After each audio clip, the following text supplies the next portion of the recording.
रूहानीयत के केंद्र सचखंड श्री हरमंदर साहब विखे रोज़ाना ਲੱਖਾਂ ਦੀ ਤਾਦਾਦ ਵਿੱਚ ਸ਼ਰਧਾਲੂ ਸੰਗਤਾਂ ਦੂਰੋਂ ਦੂਰੋਂ ਨਤਮਸਤਕ ਹੋਣ ਲਈ ਆਉਂਦੀਆਂ ਨੇ ਅਤੇ ਸ਼੍ਰੀ ਹਰਮੰਦਰ ਸਾਹਿਬ ਵਿਖੇ ਆ ਕੇ ਰੂਹਾਨੀਅਤ ਨੂੰ ਮਹਿਸੂਸ ਕਰਦੇ ਨੇ। ਸ਼੍ਰੀ ਹਰਮੰਦਰ ਸਾਹਿਬ ਦੀ ਦਿੱਖ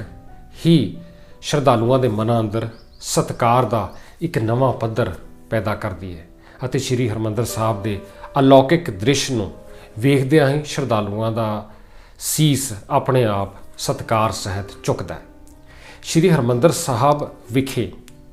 ਦਿੱਖ ਵਿੱਚ ਅਹਿਮ ਭੂਮਿਕਾ ਨਿਭਾਉਂਦੇ ਨੇ ਸੋਨੇ ਦੇ ਪੱਤਰੇ ਅਤੇ ਸੋਨੇ ਦੀ ਲੁਆਈ, ਜੋ ਕਿ ਸ਼ੇਰੇ ਪੰਜਾਬ ਮਹਾਰਾਜਾ ਰਣਜੀਤ ਸਿੰਘ ਦੇ ਸਮੇਂ ਉਹਨਾਂ ਦੇ ਕਾਰਜਕਾਲ ਦੌਰਾਨ ਹੋਈ ਸੀ। ਸਮੇਂ ਦੇ ਨਾਲ ਨਾਲ ਸੋਨੇ ਦੇ ਪੱਤਰਿਆਂ ਅਤੇ ਜੋ ਸੋਨਾ ਸ਼੍ਰੀ ਹਰਮੰਦਰ ਸਾਹਿਬ ਵਿਖੇ ਲੱਗਿਆ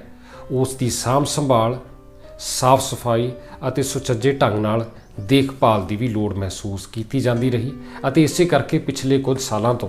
ਲਗਾਤਾਰ ਉੱਥੇ ਸੇਵਾ ਕੀਤੀ ਜਾਂਦੀ ਹੈ। ਸੋਨੇ ਦੇ ਪੱਤਰਾਂ ਦੀ ਧੁਆਈ ਅਤੇ ਉਹਨਾਂ ਦੀ ਸਾਫ਼ ਸਫਾਈ ਮਾਹਿਰਾਂ ਵੱਲੋਂ ਕੀਤੀ ਜਾਂਦੀ ਹੈ। ਪਿਛਲੇ ਸਾਲ ਵਾਂਗ ਐਤਕੀ ਵੀ ਸਾਲ ਦੇ ਇਹਨਾਂ ਦਿਨਾਂ ਦੌਰਾਨ ਸੋਨੇ ਦੇ ਪੱਤਰਿਆਂ ਦੀ ਸੇਵਾ ਅਤੇ ਸਾਫ਼ ਸਫਾਈ ਅਤੇ ਧੁਆਈ ਦਾ ਕੰਮ ਚੱਲ ਰਿਹਾ ਹੈ ਅਤੇ ਇਹ ਸੇਵਾ ਨੂੰ ਪ੍ਰਮੁੱਖ ਤੌਰ ਤੇ ਇੰਗਲੈਂਡ ਦੇ ਬਰਮਿੰਘਮ ਤੋਂ ਨਿਸ਼ਕਾਮ ਸੇਵਾ ਜਥੇ ਵੱਲੋਂ ਇੱਕ ਸੇਵਾ ਤਹਿਤ ਕੀਤਾ ਜਾਂਦਾ ਹੈ ਤੇ ਐਤਕੀ ਵੀ ਇਹ ਕੰਮ ਚੱਲ ਰਿਹਾ ਹੈ। ਇਹ ਸਮੁੱਚੀ ਪ੍ਰਕਿਰਿਆ ਬਾਰੇ ਜਾਣਦੇ ਹਾਂ ਅੱਜ ਦੇ ਇਸ ਵਿਸ਼ੇਸ਼ ਵੀਡੀਓ ਜ਼ਰੀਏ ਕਿ ਇਹ ਸੇਵਾ ਕਿਵੇਂ ਹੁੰਦੀ ਹੈ, ਕਿੰਨੇ ਸਮੇਂ ਤੱਕ ਚੱਲਦੀ ਹੈ ਅਤੇ ਇਸ ਤੇ ਵੱਖ-ਵੱਖ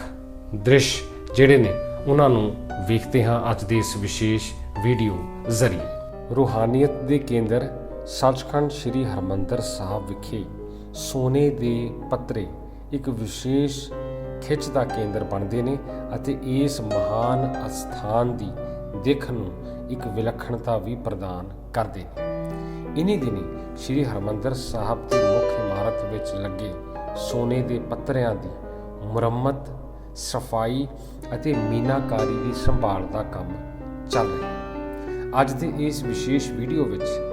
ਵੇਖਦੇ ਹਾਂ ਕਿਵੇਂ ਸੋਨੇ ਦੇ ਪੱਤਰਿਆਂ ਦੀ ਮੁਰੰਮਤ, ਸਫਾਈ ਅਤੇ ਮੀਨਾਕਾਰੀ ਕੀਤੀ ਜਾਂਦੀ ਹੈ ਅਤੇ ਨਾਲ ਦੀ ਨਾਲ ਇਸ ਮਹਾਨ ਸੇਵਾ ਦੇ ਇਤਿਹਾਸ ਉੱਪਰ ਵੀ ਇੱਕ ਝਾਤ ਪਾਉਂਦੇ ਹਨ। ਬੀਤੇ ਦਿਨੀ ਸ਼੍ਰੀ ਹਰਮੰਦਰ ਸਾਹਿਬ ਦੀ ਮੁੱਖ ਇਮਾਰਤ ਵਿੱਚ ਲੱਗੇ ਸੋਨੇ ਦੇ ਪੱਤਰਿਆਂ ਦੀ ਮੁਰੰਮਤ, ਸਫਾਈ ਅਤੇ ਮੀਨਾਕਾਰੀ ਦੀ ਸੇਵਾ ਸੰਭਾਲ ਸ਼ੁਰੂ ਕੀਤੀ ਗਈ ਹੈ ਅਤੇ ਗੁਰਮਤ ਰਵਾਇਤਾਂ ਮੁਤਾਬਕ ਇਸ ਨੂੰ ਚਲਾਇਆ ਜਾ ਰਿਹਾ ਹੈ। ਸ਼੍ਰੋਮਣੀ ਗੁਰਦੁਆਰਾ ਪ੍ਰਬੰਧਕ ਕਮੇਟੀ ਵੱਲੋਂ ਇਹ ਸੇਵਾ ਬਰਮਿੰਘਮ ਦੀ ਜਥੇਬੰਦੀ ਗੁਰੂ ਨਾਨਕ ਨਿਸ਼ਕਾਮ ਸੇਵਕ ਜਥਾ ਨੂੰ ਸੌਂਪੀ ਗਈ ਹੈ। ਇਸ ਮਹਾਨ ਅਸਥਾਨ ਦੀ ਸੇਵਾ ਅਤੇ ਪੁਰਾਤਨਤਾ ਨੂੰ ਹੂਬਹੂ ਕਾਇਮ ਰੱਖਣ ਲਈ ਵੀ ਉਪਰਾਲੇ ਲਗਾਤਾਰ ਕੀਤੇ ਜਾਂਦੇ ਨੇ ਅਤੇ ਸੇਵਾ ਕਰ ਰਹੀ ਜਥੇਬੰਦੀ ਵੱਲੋਂ ਇਹ ਸੇਵਾ ਮਾਹਿਰਾਂ ਦੀ ਨਿਗਰਾਨੀ ਹੇਠ ਕੀਤੀ ਜਾ ਰਹੀ ਹੈ। ਸੇਵਾ ਦੀ ਆਰੰਭਤਾ ਤੋਂ ਪਹਿਲਾਂ ਰਵਾਇਤ ਮੁਤਾਬਕ ਹਰ ਵਾਰ ਸ਼੍ਰੀ ਅਕਾਲ ਤਖਤ ਸਾਹਿਬ ਵਿਖੇ ਸ਼੍ਰੀ ਅਖੰਡ ਪਾਠ ਸਾਹਿਬ ਦੇ ਭੋਗ ਪਾਏ ਜਾਂਦੇ ਨੇ ਅਤੇ ਗੁਰੂ ਸਾਹਿਬ ਦੇ ਸਨਮੁਖ ਅਰਦਾਸ ਕਰਕੇ ਇਸ ਸੇਵਾ ਸੰਭਾਲ ਦੇ ਪਵਿੱਤਰ ਕਾਰਜ ਨੂੰ ਕੀਤਾ ਜਾਂਦਾ ਹੈ। ਸਮੇਂ-ਸਮੇਂ ਉੱਪਰ ਇਹ ਸੇਵਾ ਕਰਨੀ ਇਸ ਕਰਕੇ ਵੀ ਜ਼ਰੂਰੀ ਹੁੰਦੀ ਹੈ ਕਿ ਮੌਜੂਦਾ ਸਮੇਂ ਅਸਮਾਨ ਵਿੱਚ ਫੈਲੇ ਪ੍ਰਦੂਸ਼ਣ ਕਰਕੇ ਇਸ ਸੋਨੇ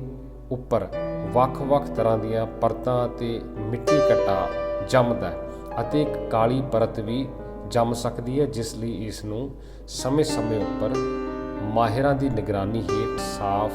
ਸਫਾਈ ਹੇਠ ਲਿਆਉਣਾ ਜ਼ਰੂਰੀ ਦੱਸਿਆ ਜਾਂਦਾ ਹੈ। ਸ਼੍ਰੀ ਹਰਮੰਦਰ ਸਾਹਿਬ ਦੀ ਮੁੱਖ ਇਮਾਰਤ ਉੱਤੇ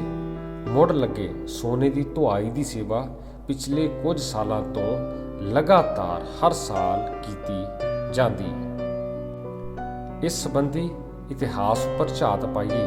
ਤਾਂ ਸ਼੍ਰੀ ਹਰਮੰਦਰ ਸਾਹਿਬ ਦੇ ਅੰਦਰ ਅਤੇ ਬਾਹਰ ਸੋਨੇ ਦੇ ਪੱਤਰੇ ਲਵਾਉਣ ਅਤੇ ਮੀਨਾਕਾਰੀ ਆਦਿ ਦੀ ਇਹ ਮਹਾਨ ਸੇਵਾ ਸ਼ੇਰੇ ਪੰਜਾਬ ਮਹਾਰਾਜਾ ਰਣਜੀਤ ਸਿੰਘ ਵੱਲੋਂ ਸੰਨ 1803 ਤੋਂ 1830 ਦੇ ਦਰਮਿਆਨ ਕਰਵਾਈ ਗਈ ਸੀ। ਉਸ ਤੋਂ ਬਾਅਦ ਵੱਡੇ ਪੱਧਰ ਉੱਤੇ ਹੁਣ ਪਹਿਲੀ ਵਾਰ ਅੰਦਰੂਨੀ ਹਿੱਸੇ ਦੀ ਸੰਭਾਲ ਅਤੇ ਮੁਰੰਮਤ ਦੀ ਸੇਵਾ ਕੀਤੀ ਜਾ ਰਹੀ ਹੈ। ਇਮਾਰਤ ਦੇ ਬਾਹਰ ਲੱਗੇ ਸੋਨੇ ਦੇ ਪੱਤਰੇ ਆਦਿ ਬਦਲਣ ਦੀ ਸੇਵਾ ਸਨ 1995 ਤੋਂ 1999 ਤੱਕ ਗੁਰੂ ਨਾਨਕ ਨਿਸ਼ਕਾਮ ਸੇਵਕ ਜਥੇ ਵੱਲੋਂ ਕੀਤੀ ਗਈ ਸੀ, ਜਿਨ੍ਹਾਂ ਵੱਲੋਂ ਮੌਜੂਦਾ ਸਮੇਂ ਵੀ ਇਹ ਸੇਵਾ ਨਿਭਾਈ ਜਾ ਰਹੀ ਹੈ। ਇਹ ਵੀ ਜਾਣਕਾਰੀ ਮਿਲਦੀ ਹੈ ਕਿ ਸ੍ਰੀ ਹਰਿਮੰਦਰ ਸਾਹਿਬ ਵਿਖੇ ਲੱਗੇ ਸੋਨੇ ਦੀ ਧੁਆਈ ਦੀ ਸੇਵਾ ਸਨ 1965, 1974 ਅਤੇ 1984 ਵਿੱਚ ਵੀ ਕੀਤੀ ਗਈ ਸੀ ਅਤੇ ਪਿਛਲੇ ਸਮੇਂ ਦੌਰਾਨ ਇਸ ਨੂੰ ਹੁਣ ਲਗਾਤਾਰ ਕੀਤਾ ਜਾਂਦਾ ਹੈ, ਕਿਉਂਕਿ ਸਮੇਂ ਅਤੇ ਮਾਹੌਲ ਦੀ ਹੁਣ ਮੰਗ ਹੀ ਅਜਿਹੀ ਹੈ ਕਿ ਇਸ ਸੇਵਾ ਨੂੰ ਕਰਨਾ ਜ਼ਰੂਰੀ ਹੋ ਜਾਂਦਾ ਹੈ। ਮੌਜੂਦਾ ਸਮੇਂ ਸੇਵਾ ਕਾਰਜ ਦੌਰਾਨ ਪਹਿਲਾਂ ਸਾਰੇ ਸੋਨੇ ਦੇ ਪੱਤਰੇ ਹਟਾਏ ਜਾਣਗੇ ਤਾਂ ਜੋ ਥੱਲੇ ਕੰਧਾਂ ਉੱਤੇ ਹੋਏ ਪਲਸਤਰ ਦੀ ਮਜ਼ਬੂਤੀ ਦਾ ਜਾਇਜ਼ਾ ਲਿਆ ਜਾ ਸਕੇ। ਕੁਝ ਪੱਤਰੇ ਉਤਾਰੇ ਜਾਣ ਮਗਰੋਂ ਇਹ ਵੀ ਪਤਾ ਲੱਗਾ ਸੀ ਕਿ ਨਾਨਕਸ਼ਾਹੀ ਇੱਟਾਂ ਦੀ ਮਜ਼ਬੂਤੀ ਤਾਂ ਪੂਰੀ ਤਰ੍ਹਾਂ ਠੀਕ ਹੈ, ਪਰ ਚੂਨੇ ਦੀ ਚਿਣਾਈ ਦਾ ਕੰਮ ਕਈ ਥਾਵਾਂ ਤੋਂ ਕਮਜ਼ੋਰ ਵੇਖਿਆ ਗਿਆ, ਜਿਸ ਨੂੰ ਦਰੁਸਤ ਕੀਤਾ ਜਾਵੇਗਾ। ਇਹ ਵੀ ਦੱਸਿਆ ਜਾਂਦਾ ਹੈ ਕਿ ਇੱਥੇ ਹੋਈ ਮੋਹਰਾਕਸ਼ੀ, ਗਲਾਸ ਕੱਟ ਵਰਕ ਅਤੇ ਹੋਰ ਕੰਮ ਦੀ ਵੀ ਸਾਂਭ ਸੰਭਾਲ ਕੀਤੀ ਜਾਵੇਗੀ। ਪ੍ਰਮੁੱਖ ਤੌਰ ਤੇ ਇੰਗਲੈਂਡ ਅਤੇ ਯੂਨਾਈਟਿਡ ਕਿੰਗਡਮ ਦੀਆਂ ਸੰਗਤਾਂ ਵੱਲੋਂ ਇਸ ਸੇਵਾ ਕਾਰਜ ਲਈ ਆਪਣੀਆਂ ਸੇਵਾਵਾਂ ਪੇਸ਼ ਕੀਤੀਆਂ ਜਾਂਦੀਆਂ ਰਹੀਆਂ ਨੇ ਤੇ ਐਤਕੀ ਵੀ ਇੰਗਲੈਂਡ ਦੇ ਬਰਮਿੰਘਮ ਤੋਂ ਆਏ ਸੇਵਕ ਜਥੇ ਵੱਲੋਂ ਇਹ ਸੇਵਾ ਨਿਭਾਈ ਜਾ ਰਹੀ ਹੈ। ਸੋ ਪ੍ਰਮੁੱਖ ਤੌਰ ਤੇ ਇਸ ਸੇਵਾ ਕਾਰਜ ਦਾ ਪ੍ਰਮੁੱਖ ਮਕਸਦ ਇਹੀ ਹੈ ਕਿ ਰੂਹਾਨੀਅਤ ਦੇ ਕੇਂਦਰ ਅਤੇ ਸਿੱਖ ਕੌਮ ਦੇ ਇਸ ਵਿਲੱਖਣ ਧਰਮ ਸਥਾਨ ਦੀ ਚਮਕ ਅਤੇ ਸੋਨੇ ਦੀ ਸ਼ੁੱਧਤਾ ਅਤੇ ਦਿੱਖ ਨੂੰ ਪਹਿਲਾਂ ਵਾਂਗ ਬਰਕਰਾਰ ਰੱਖਿਆ ਜਾ ਸਕੇ ਤੇ ਸਮੇਂ-ਸਮੇਂ ਉੱਪਰ ਇਸ ਦਾ ਸੇਵਾ ਸੰਭਾਲ ਦਾ ਕੰਮ ਇਸੇ ਤਰ੍ਹਾਂ ਚਲਾਇਆ ਜਾਂਦਾ ਹੈ।